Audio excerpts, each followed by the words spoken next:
الحمد لله رب العالمين والصلاة والسلام على رسوله محمد وعلى آله وأصحابه أجمعين اما بعد محترم بزرگوں حاضرین مجلس سامعین نظام، آج کے خطبے میں شیخ محترم نے ازدواجی زندگی یعنی میاں بیوی کو آپس میں کس طرح رہنا ہے، اگر اپنے گھر کے اندر امن قائم رہے، خوشگوار زندگی گزارنا چاہتے ہیں تو کن چیزوں کا خیال کرنے سے گھر کے اندر اچھا ماحول بنا رہتا ہے، اس کے کچھ آداب کا ذکر فرمایا۔ شیخ محترم نے اپنے خطبے کا آغاز میں الفاظ فرمایا کہ اللہ تبارک و تعالیٰ نے اس کائنات کو بنایا اور اس کو منظم کیا اور اس میں نظام یعنی زندگی گزارنے کے تمام اسلوب کا ذکر اللہ تبارک و تعالیٰ نے بیان فرمایا، اور انہی نظام میں سے کہ ازدواجی زندگی ہے یعنی میاں بیوی کا کہ جس کے بغیر کہ انسانی نسل آگے بڑھے گی، تو اس کے لیے ضروری ہے کہ اگر انسانی نسل آگے بڑھے اور بقا باقی رہے تو ازدواجی زندگی یعنی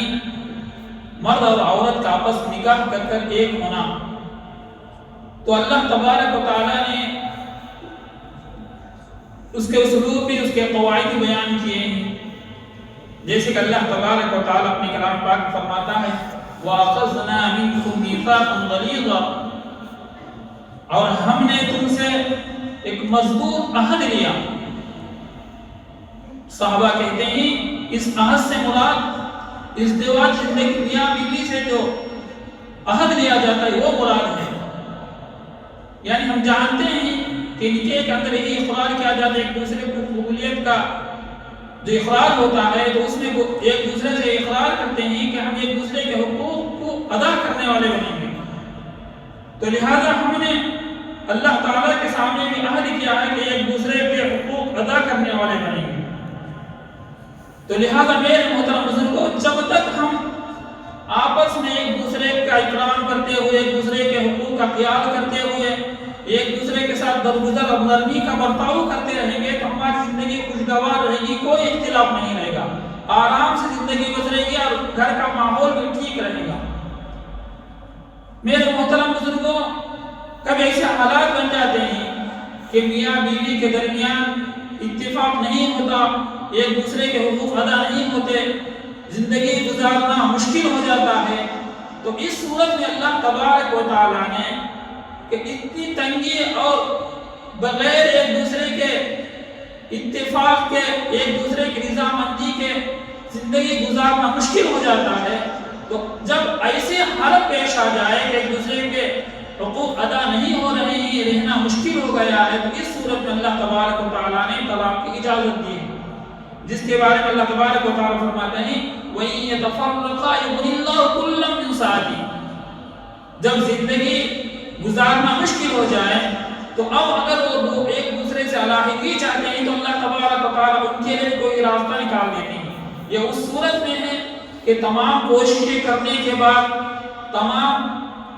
طرح کے مل جل کے رہنے کے کوششیں کرنے کے بعد پھر بھی ملاؤ نہیں ہو رہا ہے، پھر بھی آ کر آپس میں رہ نہیں پاتے، تو اس صورت میں اس کی اجازت ہے۔ تو میرے محترم بزرگوں، ہمیں سب سے پہلے چاہیے کہ ہم جو اللہ تبارک و تعالیٰ نے ایک دوسرے کے جو حقوق کا ذکر فرمایا ہے ان کا خیال رکھیں گے تو میرے محترم بزرگوں زندگی گزارنا آسان ہو جائے گا۔ ہم جانتے ہیں کہ چھوٹی چھوٹی باتوں پر طلاق دے دینا یا طلاق لے لینا میرے محترم بزرگ یہ اللہ کو ناراض کرنے والی چیز ہے، یہ اللہ کو ناپسندیدہ چیز ہے، اور میرے محترم بزرگ شیطان کا ایک ہتھیار ہے کہ وہ کوشش یہی کرتا ہے کہ وہ آپس میں میاں بیوی کے درمیان اختلاف پیدا کرے، دوریاں پیدا کرے، تاکہ پورے گھر کا یہاں تک کہ دو خاندانوں کے درمیان دشمنی ہو جائے۔ ہم جانتے ہیں جب میاں بیوی اپنی غلطیوں کی وجہ سے، اپنی کمزوری کی وجہ سے علیحدہ ہو جاتے ہیں، اس کا اثر ان دونوں خاندانوں پر پڑتا ہے، اور خاص کر اس گھر پر، ان بچوں پر جو میرے محترم بزرگ بہت زیادہ پڑتا ہے۔ جب ماں باپ الگ ہو جاتے ہیں تو ان کی پرورش کے حساب سے، ان کی تربیت کے حساب سے انہیں بہت زیادہ نقصان ہوتا ہے۔ اسی وجہ سے روایت میں آتا ہے، جابر بن عبداللہ رضی اللہ تعالیٰ عنہ سے روایت ہے کہ شیطان اپنا مسند پانی پر ڈالا ہوا ہے اور وہ ہر دن اپنے چیلوں کو، اپنے ساتھیوں کو وہ دنیا کے اندر بھیج دیتا ہے، وہ سردار بن کر کہ جاؤ تم جتنا ہو سکے فتنہ مچا کر دنیا کے اندر فتنہ پھیلا کر آؤ۔ اور ہر ایک شیطان پھیل جاتا ہے اور کوئی کچھ کرتا ہے، کسی کو چوری میں لگا دیتا ہے، کسی کو کوئی اور گناہ میں لگا دیتا ہے۔ تو مختلف جب وہ اپنے مالک کے سامنے، جو اپنے سردار کے سامنے پیش ہوتے ہیں، تو سب اپنا ذکر کرتے ہیں کہ میں نے فلاں کے ساتھ ایسا کیا، کسی کو چوری میں لگا دیا، کسی کو گناہ میں ملوث کر دیا۔ تو مختلف وہ اپنے اپنی کارگزاری سناتے ہیں۔ ان میں سے ایک شیطان کہتا ہے میں نے کوئی بھی ایسا جوڑا نہیں چھوڑا کہ جو آپس ملے ہوئے ان کے درمیان اختلاف نہ پیدا کر دیا ہو، ان کے درمیان دوری نہ لا دی ہو، ان کے درمیان فتنہ نہ پیدا کر دیا ہو، کہ میں نے ہر ممکن کوشش کی کہ جو ملے ہوئے جوڑوں کو آپس میں آ کر ان کے درمیان اختلاف پیدا کر انہیں علیحدہ کر آگے آؤں۔ تو شیطان اس پر سردار شاباشی دے گا اور کہے گا تو نے بہت اچھا کام کیا، تو مجھ میں سے ہے، تو نے بہت اچھا کام کیا۔ تو اس بات پر وہ شیطان آ کر اپنے دوسرے شیطان کو شاباشی دیتا ہے کہ وہ دو جوڑوں کے درمیان جو ملے ہوئے ان کے اندر اختلاف پیدا کیا اور ان کے اندر دوری پیدا کر دی۔ تو میرے محترم بزرگوں، یہ دوری کا پیدا ہونا، یہ میرے محترم بزرگوں یہ شیطان کی طرف سے ہوتا ہے، اور وہ کوشش کرتا ہے کہ آپس میں اختلاف ہو، طلاق ہو جائے اور اسی طریقے سے گھر آ کے اجڑ جائے۔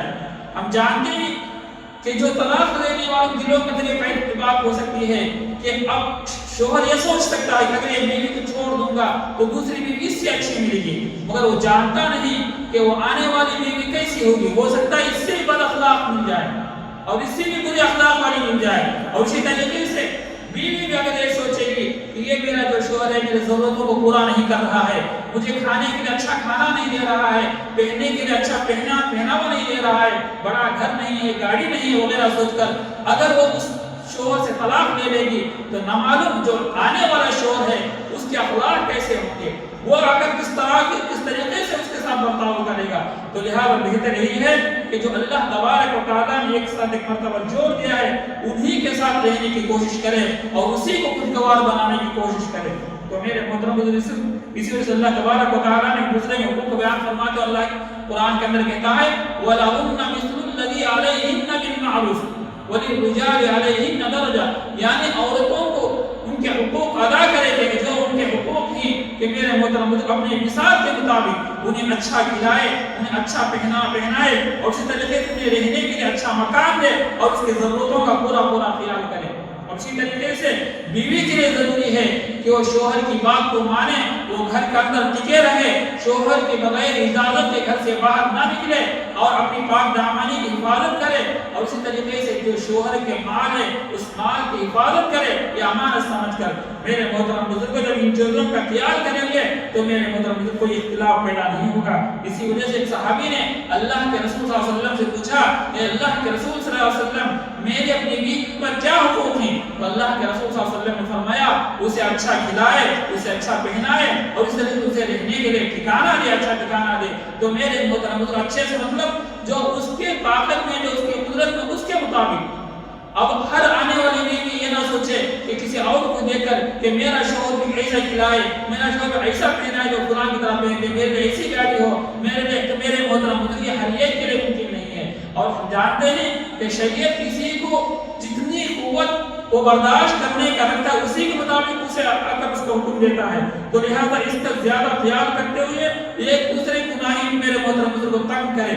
اور یہ نہ سوچے کہ مجھے اس سے بہتر کھانے کو ملے گا تو بہتر ہوگا، تو یہ غلط بات ہے۔ اور اسی طریقے سے شوہر بھی بیوی کو زیادہ تنگ نہ کرے، ہر بات بنا کر اسے تانا دینے لگے اور اسے باندھی بنا کر رکھے کہ اسے اپنا ہی حکم منوانے کی کوشش۔ میرے محترم بزرگ یہ بھی غلط ہے۔ اس سے آ کر ہم جانتے ہیں کہ اللہ کے رسول صلی اللہ علیہ وسلم فرمایا کہ بیوی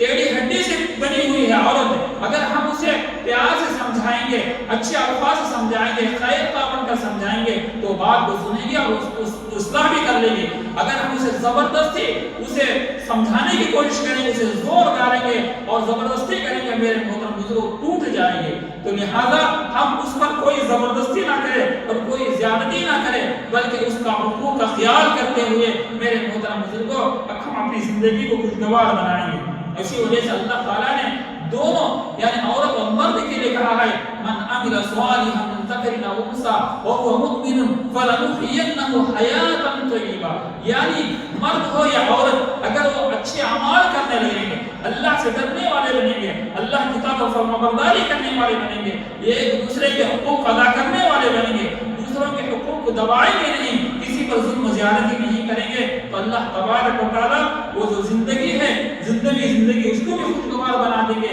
اور آخرت کے اندر ان کے لیے اجر ہے۔ تو لہذا میرے محترم بزرگوں اس چیز کا خیال کریں، اور ہم جانتے ہیں کہ یہ کب ہوگا؟ اپنے گھر کو ہم چاہتے ہیں کہ گھر کے اندر امن ہو، کوئی اختلاف نہ ہو، تو سب سے پہلے اپنی نظروں کی حفاظت کریں۔ ہم اگر کسی ایسی غیر محرم پر نظر نہ ڈالیں کہ میرے محترم بزرگوں اسی وجہ سے میرے محترم اختلافات شروع ہوتے ہیں اور دل کے اندر مختلف شیطانی خیالات پیدا ہوں گے، اپنی بیوی کو اچھی نہیں سمجھیں گے، اچھی طریقے سے اگر وہ خوبصورت بھی ہو تو اس کے دوسروں کی خوبصورتی دیکھ کر یہ کم لگے گی۔ تو میرے محترم بزرگ سب سے پہلے اپنے نظر کو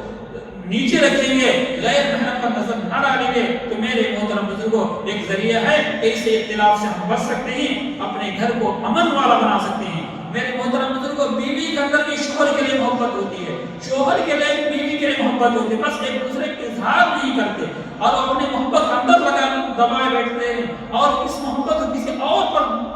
تلاش کرتے ہیں، تو اس وجہ سے اختلاف پیدا ہوتا ہے۔ بلکہ وہ آپس میں جو محبت کرتے ہیں وہ آپس میں ایک دوسرے کا اظہار کرے اور واقعی ایک دوسرے کا محبت کرنے والے ہوتے ہیں اور محبت کے ساتھ پیش آئیں گے تو کوئی اختلافات نہیں ہوگی۔ اور اسی طریقے سے میرے محترم بزرگوں جو طلاق ایک وجہ ہے کہ بندہ جب غصہ کرنے والا ہو جاتا ہے، غصے کی وجہ سے چھوٹی چھوٹی باتوں پر غصہ ہو جائے گا اور اس کی وجہ سے لڑائی بڑھ جائے گی اور پھر طلاق تک نوبت آ جائے گی، تو لہذا اپنے غصے کو قابو کرنے والے بنے۔ اس اللہ تبارک و تعالیٰ فرماتے ہیں ایمان والوں کی صفت بیان فرماتے ہوئے والکاظمین الغیظ والعافین عن الناس، یعنی اپنے غصے کو قابو پاتے ہیں اور لوگوں کے غلطیوں پر ان کی بھول پر درگزر کرتے ہیں۔ ایمان والوں کی صفت ہے کہ اگر کسی سے کوئی بھول بھی ہو جائے، کوئی غلطی بھی ہو جائے تو درگزر کرنے کا معاملہ پیدا کرے اور غصے کو قابو کرنے والے بنے۔ آپ صلی اللہ علیہ وسلم سے ایک صحابی نے پوچھا کہ اللہ کے رسول صلی اللہ علیہ وسلم مجھے کوئی نصیحت کر دیجیے، تو آپ صلی اللہ علیہ وسلم نے فرمایا اپنے غصے کو قابو پاؤ۔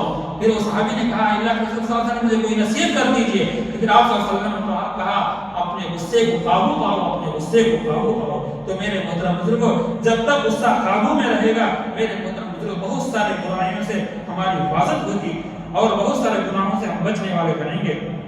تو لہٰذا ہمیں ان چیزوں کی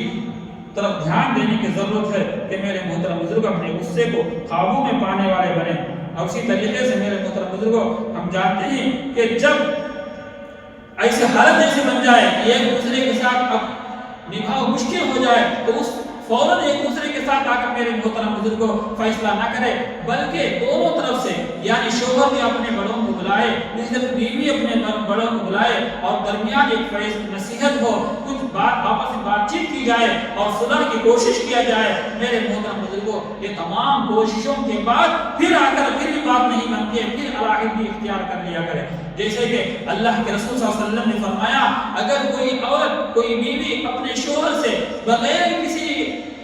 عذر کے اور بغیر کسی ضرورت کے اگر وہ طلاق مانگتی ہے یعنی خلا چاہتی ہے تو میرے محترم بزرگوں وہ کبھی جنت کی خوشبو نہیں سنے گی، نہیں سنگے گی۔ تو مطلب کیا ہے میرے محترم بزرگوں بغیر ضرورت کے طلاق کو مانگنا، اسی طریقے سے طلاق کو چاہنا اور طلاق کا دینا یہ اللہ کو ناراض کرنے والی چیزیں ہیں، ان سے بچنے کی ضرورت ہے۔ اسی وجہ سے میرے محترم بزرگوں اللہ تبارک و تعالیٰ نے ایک کلام پاک میں فرمایا وَلَا تَنْسَوْا الْفَضْلَ بَيْنَكُمْ کہ آپس میں ایک دوسرے کے ساتھ فضل کرنا بالکل نہ بھولیں بلکہ ایک دوسرے کے ساتھ فضل کا معاملہ کرتے رہے۔ اگر اپنی زندگی میں رہے تب بھی اگر ہم خدا نخواستہ انہیں طلاق دے کر علیحدگی کر دے تب بھی میرے محترم بزرگوں بزرگوں جو انہیں دینا ہے وہ تمام چیزیں دے کر ان کے ساتھ فضل کا معاملہ کرے. تو میرے محترم بزرگوں ان تمام باتوں کا ہم خیال کرتے ہوئے اگر زندگی گزاریں گے تو میرے محترم بزرگوں ہمارے لیے کیا ہے زندگی گزارنا آسان ہو جائے گا. اور سب سے پہلے ان باتوں کا خیال کرے کہ جو اللہ تبارک و تعالیٰ نے شوہر کے لیے بیوی کے جو حقوق بیان کیا ہے اور اس طریقے سے جو بیوی کو لے شوہر کے حقوق بیان کیے ہیں ان حقوق ادا کرنے والے بنے اور ایک دوسرے پر حاکم سمجھ کر زندگی نہ گزارے بلکہ ایک دوسرے کے ساتھ معاون. کیونکہ اللہ تبارک و تعالیٰ نے دونوں کو آپس میں ایک دوسرے کے لیے معاون بنایا ہے. وہ دنیا کے اعتبار سے بھی آخرت کے اعتبار سے بھی اگر وہ ایک دوسرے کے تعاون کرتے ہوئے میرے محترم بزرگوں اگر شوہر کی کمائی کے اندر کوئی کمی ہے وہ کم کما کر لاتا ہے اس پر بیوی صبر کرتی ہے شکر کرتی ہے کہ میرے محترم بزرگوں اس کے لیے بھی جنت کی خوشخبری ہے. اور اسی طریقے سے میرے محترم بزرگوں اگر بیوی خوبصورتی کے اندر کم ہے پھر بھی شوہر اسے برداشت کرتا ہے صبر کرتا ہے اور اس کے ساتھ اچھے اخلاق کے ساتھ پیش آتا ہے تو میرے محترم بزرگوں اس کے لیے بھی